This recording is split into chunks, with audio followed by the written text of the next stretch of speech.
পাখি নিয়েও রয়েছে সুনির্দিষ্ট আইন। সকালের সাদা শুভ্রতার মাঝে বেশ পাখির ডাক কানে আসছে। গ্রামে সকাল মানে পাখির কোলাহল, চারিদিকে পাখি ডাকছে। শীত আসলেই বাংলাদেশে অতিথি পাখি আসে। বিশেষ করে হাওড় অঞ্চলে অতিথি পাখির দেখা মেলে। গ্রাম অঞ্চলেও অনেক সময় অতিথি পাখি আসতো, কিন্তু এখন খুব একটা অতিথি পাখি দেখা যায় না। আমাদের এই গ্রাম বাংলায় যে অসংখ্য রকমের পাখি ছিল, সেটিও এখন খুব একটা দেখা যায় না।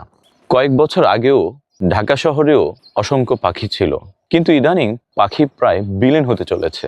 গবেষকরা এটার পিছনে দায়ী করছে সৌন্দর্য বর্ধনের নামে গাছগাছালি কেটে ফেলা, এবং বিশেষ করে আধুনিক যে পশ্চিমা যে উৎসবগুলো পালন করতে গিয়ে ফানুস ওড়ানো হয়, কিংবা 31 সহ বিভিন্ন দিবসে ঢাকার আকাশে অজস্র আতশবাজি চলে, যার কারণে পাখি বিলীন হয়ে গেছে। ঠিক গ্রামেও একই রকম। আগে আমরা সকালবেলা বিভিন্ন ডোবানালায় অসংখ্য বক দেখতে পেতাম, কিন্তু অনেক বেশি এই বক ধরে ফেলার কারণে এখন সেটিও বিলুপ্ত হয়ে গেছে। এখন গ্রামেও খুব একটা অতিথি পাখি বা যেরকম আমরা অজস্র রকমের পাখি দেখতে পেতাম, সেটা খুব একটা দেখতে পাওয়া যায় না। অথচ এই পাখি আমাদের পরিবেশ এবং প্রকৃতির একটি গুরুত্বপূর্ণ উপাদান। পাখি ফসলের পোকামাকড় খেয়ে ফসল উৎপাদনে সহায়তা করে। একই সাথে আমাদের যে প্রতিদিনের জীবনে যে অপ্রয়োজনীয় ময়লা তৈরি হয়, সেটি পাখি বা কাক জাতীয় যে প্রাণীগুলো আছে, সেগুলো খেয়ে আমাদের প্রকৃতি ও পরিবেশের ভারসাম্য বজায় রাখে, আমাদের পরিবেশকে দূষণমুক্ত রাখতে সাহায্য করে। বাস্তবতা হলো আগের মতো পাখি দেখা যায় না।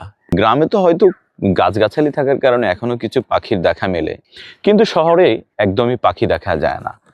হাওড় অঞ্চলেও আগের মতো এখন আর পাখি আসে না। আপনারা কি জানেন, পাখি নিয়েও রয়েছে সুনির্দিষ্ট আইন। এই যে যত্রতত্র পাখি ধরে ফেলা, পাখির মাংস খেয়ে ফেলা, এটার বিরুদ্ধেও কিন্তু আইন রয়েছে। বন্যপ্রাণী সংরক্ষণ ও নিরাপত্তা আইন 2012 এর 38(1) অনুযায়ী আপনি কোনো পাখি হত্যা করলে 1 বছর পর্যন্ত কারাদণ্ড এবং 1 লক্ষ টাকা পর্যন্ত অর্থদণ্ড কিংবা উভয় দণ্ডে দণ্ডিত হতে পারেন।